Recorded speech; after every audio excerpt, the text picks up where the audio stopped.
প্রশাসন একটা দলের দিকে একদিকে তারা একটু ঝুঁকে গেছে বলে মনে হচ্ছে। সকল প্রশাসন, পুলিশ প্রশাসন থেকে শুরু করে নির্বাচনের সাথে যারা জড়িত, রিটার্নিং অফিসার এবং অন্যান্য কর্মকর্তা যারা, আমরা আমাদের মনোনয়নপত্র দাখিল করা থেকে শুরু করে যেটা দেখেছি, সকল জায়গায় মনে হয়েছিল তারা একটু এককেন্দ্রিক তাদের দৃষ্টিভঙ্গি। প্রিয় দর্শকরা, ডেইলি ক্যাম্পাসে নিয়মিত আয়োজনে আপনাদের সবাইকে স্বাগত। আমরা নিয়মিত বিভিন্ন বিষয় নিয়ে আলোচনা করে থাকি। আপনারা জানেন, ত্রয়োদশ জাতীয় নির্বাচন খুব কম সময়ের মধ্যে অনুষ্ঠিত হবে। নির্বাচনের আগ মুহূর্তে রাজনৈতিক হালচাল এবং নির্বাচনের পরিবেশ নিয়ে আমরা কথা বলবো। আমাদের সঙ্গে অতিথি হিসেবে আজ আছেন বাংলাদেশ ডেভেলপমেন্ট পার্টির সেক্রেটারি জেনারেল নিজামুল হক নাঈম ভাই। ভাই, আপনাকে আমাদের অনুষ্ঠানে স্বাগত। ধন্যবাদ আপনাকে। ভাই, নির্বাচন তো খুব আসন্ন, আপনাদের দলের জন্য এটা প্রথম নির্বাচন। জি, জনগণের কাছে যাচ্ছেন, অনেকদিন ধরে নির্বাচনী প্রচারণা চালাচ্ছেন, জনগণ থেকে কেমন সাড়া পাচ্ছেন?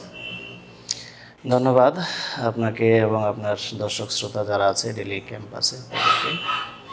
আমরা বাংলাদেশে একটি নতুন দল, যদিও আমরা 2022 সালে আমরা দল গঠন করেছিলাম। তারপরে নির্বাচন কমিশনে আমরা নিবন্ধনের জন্য আবেদন করি, তখন আমরা নিবন্ধন পাইনি। পরবর্তীতে হাইকোর্টের মাধ্যমে আমরা নিবন্ধন পেয়েছি। এই 5 আগস্টের পরে আমরা নিবন্ধন পেয়েছি। সেই হিসাবে আমাদের এটা প্রথম নির্বাচন, আমরা প্রথম নির্বাচনে যাচ্ছি। আমাদের পার্টির সম্মানিত চেয়ারম্যান জনাব অ্যাডভোকেট কামরুল ইসলাম চান, তিনি ময়মনসিংহ 9 নান্দাইল থেকে নির্বাচন করছেন। আমি পার্টির জেনারেল সেক্রেটারি হিসেবে ভোলা 3 লালমোহন তজুমুদ্দিন আসন থেকে আমাকে মনোনয়ন দেওয়া হয়েছে পার্টি থেকে। এবং আমাদের দুইজনকেই, আমাদের যেহেতু 10 দলীয় জোটে আমরা আছি, আমরা জোটেরও প্রার্থী হিসেবে 2 এলাকায় আমরা নির্বাচন করছি।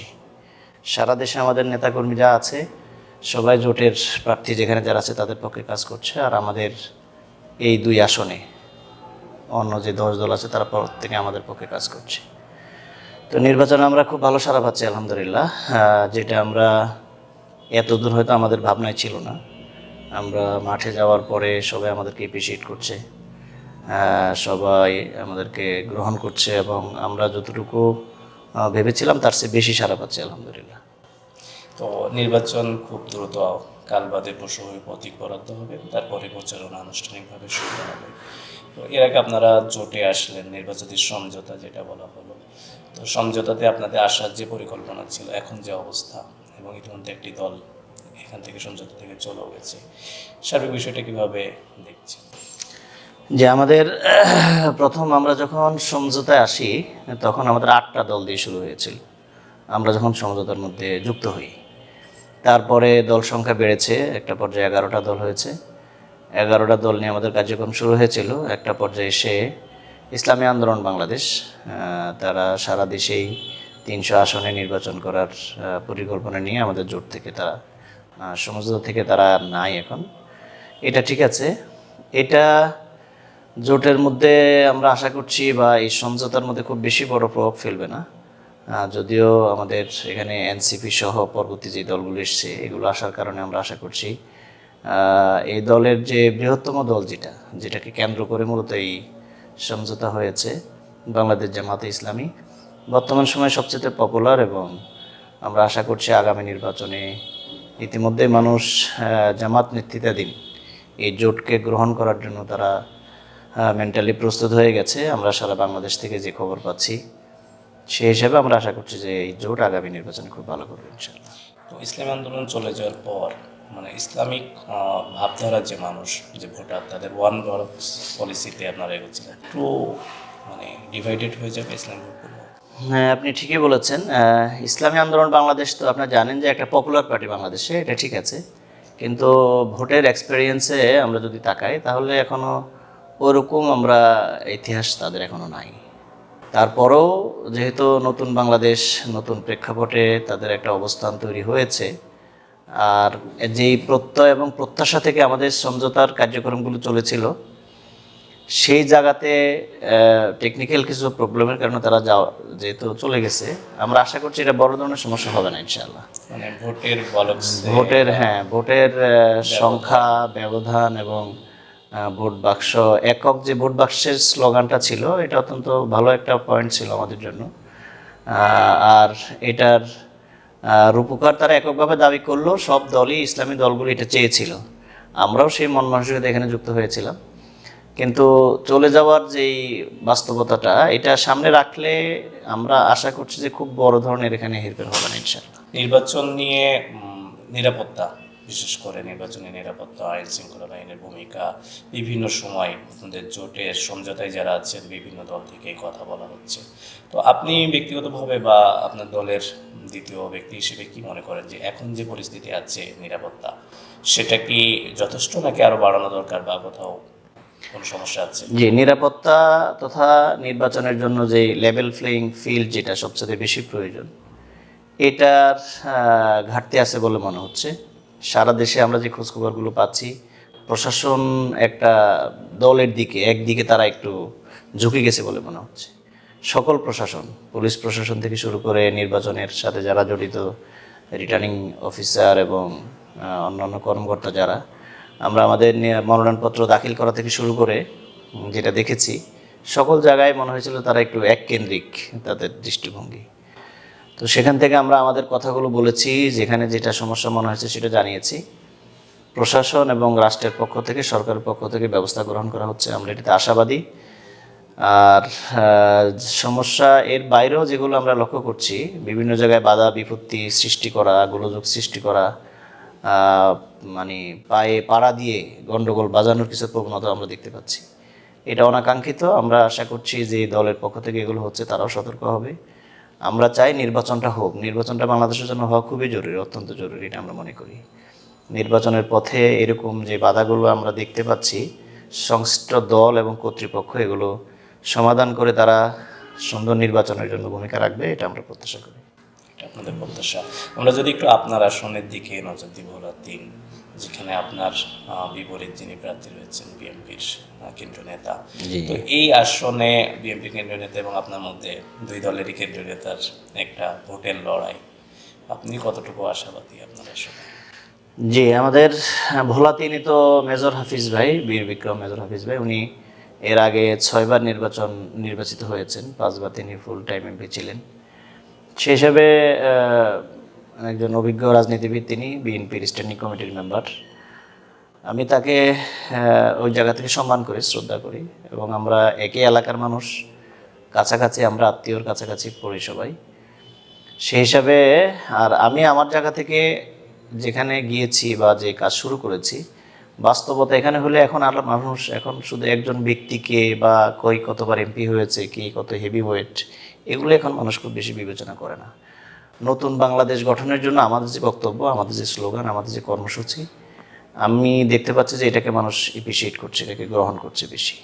সে কারণে আমাদের তারুণ্য নির্ভর যেই পরিকল্পনা এবং দেশ এবং জাতি তথা আমাদের লালমোহন তজুমুদ্দিনের ওখানকার স্থানীয় সমস্যাগুলো সমাধানের জন্য আমাদের যে পরিকল্পনা, আমাদের যে কর্মসূচি, আমরা মানুষের কাছে যেগুলো নিয়ে যাচ্ছি, এগুলোকে মানুষ খুব ভালোভাবে গ্রহণ করছে।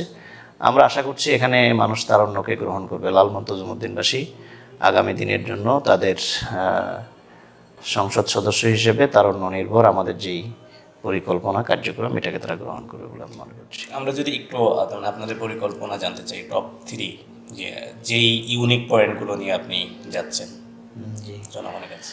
আমাদের জাতীয় পর্যায়ে তো আমাদের একটা ইশতেহার থাকবে। লোকালি আমাদের ওখানে সবচেয়ে বড় সমস্যা হচ্ছে লালমোহন তজুমুদ্দিনটা সন্ত্রাসপ্রবণ একটা, বিশেষ করে গত 15 বছর যে সরকার ছিল, তাদের মাধ্যমে রাজনৈতিকভাবে এত বিভেদ সেখানে তৈরি হয়েছে, সেই কারণে সেখানে সন্ত্রাস নির্ভর এলাকা হয়ে গেছে। অনেক মানুষ এলাকা ছাড়া ছিল, একটা বাস্তবতা হয়ে গিয়েছিল। তো আমরা আশা করছি যে এই সন্ত্রাস কবলিত এলাকাকে আমরা একটা শান্তির এলাকা হিসেবে আমরা গড়ে তুলব ইনশাআল্লাহ, এবং সকল দল মত নির্বিশেষে সবাইকে আমরা একটা ঐক্যের বার্তা দিয়েছি, এবং সবাইকে নিয়ে আমরা ঐক্যবদ্ধভাবে আমাদের এলাকাকে গঠন করব, লালমোহন তজুমুদ্দিনকে আমরা গঠন করব। দ্বিতীয় সমস্যা হচ্ছে সেখানে বেকার একটা বড় সংখ্যক যুবক তরুণ যারা লেখাপড়া শেষ করেছে, তাদের চাকরি নেই, তাদের কর্মসংস্থান নেই, এটার দিকে আমরা নজর দিব। এছাড়া আমাদের হোল ভোলাই ভাঙ্গন একটা সমস্যা, নদী ভাঙ্গন একটা বড় সমস্যা, এবং এই নদী ভাঙ্গনের বিষয়ে কার্যকর আধুনিক পদ্ধতিতে বাঁধ দেওয়ার যে প্রকল্পগুলো ছিল সেগুলি পর্যন্ত ওইভাবে গ্রহণ করা হয়নি। আমরা সেগুলো গ্রহণ করব। এছাড়া ওখানকার শিক্ষা ব্যবস্থা আমাদের একটা বড় সমস্যা। শিক্ষার ভালো পরিবেশ সেখানে নাই। প্রতিষ্ঠানগুলোতে সেই পরিবেশটা আমরা নিয়ে আসার জন্য কার্যকর উদ্যোগ নেব ইনশাআল্লাহ। আমরা আশা করছি আমাদের এই পরিকল্পনাগুলো বা এই কার্যক্রমগুলো আমরা সেখানে বাস্তবায়ন করতে পারলে আমাদের এলাকার একটা মৌলিক পরিবর্তন হয়ে যাবে ইনশাআল্লাহ। আচ্ছা, আমরা যদি আরেকটা দিকে নজর দিই, যে ইতিমধ্যে আপনারা শুনে আমরা দেখেছি যে সংঘাতের একটা ঘটনা ঘটেছে। তো নির্বাচনকে কেন্দ্র করে এই ধরনের সংঘাত বাড়তে পারে বলে অনেকে আশঙ্কা করছেন। আপনারা আপনাদের দলীয় নেতাকর্মীদের বা সমঝোতায় যারা আছে দলের নেতাকর্মীদের প্রতি কোনো নির্দেশনা দিয়েছেন কিনা যে এই সংঘাত এড়িয়ে চলা? জি, যে সংঘাতটা ইতিমধ্যে হয়েছে আপনি শুনেছেন রমাগঞ্জ ইউনিয়নে, ওখানে আমিও ছিলাম। বরং ওই দিন সারা বেলা বিভিন্ন ঘটনার পরিপ্রেক্ষিতে আমি আমার নেতাকর্মীদেরকে দেখতে গিয়েছিলাম। তখনই আমি সহ আমার যে বহর ছিল, বহরের উপরে পেছন থেকে হামলা করা হয়েছিল। ওই ঘটনার পরে দুই দলের পক্ষ থেকেই সমঝোতার একটা প্রক্রিয়া চলছে এবং আমরা আশা করছি এটা সমাধান হয়ে যাবে। আর এর বাইরেও আমাদের অন্যান্য যারা আছেন, বন্ধুরা যারা আছেন, স্থানীয়ভাবে লোকালি যারা কাজ করছে সেখানে প্রতিবন্ধকতা বিভিন্ন জায়গায় সৃষ্টি করার কথাগুলো আমরা শুনতে পাচ্ছি। গত পরশু দিনও আমাদের তজুমুদ্দিনে একজন কর্মীকে রাতের অন্ধকারে তার উপরে প্রহার করা হয়েছে। এবং বিচ্ছিন্নভাবে বিভিন্ন জায়গায় আমরা যখন কর্মসূচি দিই সেখানেও বিভিন্ন বাধার সৃষ্টি করা হচ্ছে। এগুলোর জন্য আমরা তাদেরকে দৃষ্টি আকর্ষণ করেছি। আমাদের জনশক্তিদেরকে, আমাদের কর্মীদেরকে আমরা স্পষ্ট বার্তা দিয়েছি, কোনো ধরনের গণ্ডগোল, কোনো ধরনের ষড়যন্ত্র আমরা পা দিব না। তারা সে আলোকে সবাই যত্নশীল আছে এবং সবাই ধৈর্যের সাথে মাঠে কাজ করছে। আর আমরা বিশ্বাস করি যে সকল দলই এই বিষয়গুলোকে সমাধান করে একটা সুন্দর নির্বাচনের জন্য সবাই এগিয়ে আসবে। এটা আসলে নির্বাচনটা সবার জন্যই সুন্দর হবে। এর বাইরে যদি কোনো ধরনের চক্রান্ত, ষড়যন্ত্র এগুলি এরকম চলতেই থাকে তাহলে নির্বাচন পরিবেশটা বিঘ্নিত হবে। এটা কারোর জন্য ভালো হবে না, এটা আমরা প্রত্যাশা করি না। আমরা আশা করছি এটা সুন্দরভাবে সমাধান করে আমরা আগাইতে পারবো। জি, নির্বাচন তো সবসময় একটা প্রক্রিয়া, যার মধ্যে একটি দল জিতবে, আরেকজন হারবে, স্বাভাবিকভাবে একজন প্রার্থী জিততে হবে। আপনাদের জয় হলে তো একটা পরিকল্পনার কথা বললেন, যদি কোনো কারণে আপনাদের জয় না হয় সেক্ষেত্রে আপনাদের ভূমিকা কী থাকবে? জয় পরাজয় তো যা হোক একটা হবে। আমরা জনগণের পাশে আছি, তাদের জন্য আমরা কাজ করছি। আমাদের যে পরিকল্পনা এগুলো নিয়ে আমরা এগিয়ে যাব। জনগণ যদি আমাদেরকে ম্যান্ডেট দেয়, আমাদেরকে সুযোগ দেয়, তাহলে আমরা রাষ্ট্রীয় সুযোগ সুবিধাগুলোর সাথে নিয়ে আমরা ভূমিকা রাখতে পারবো।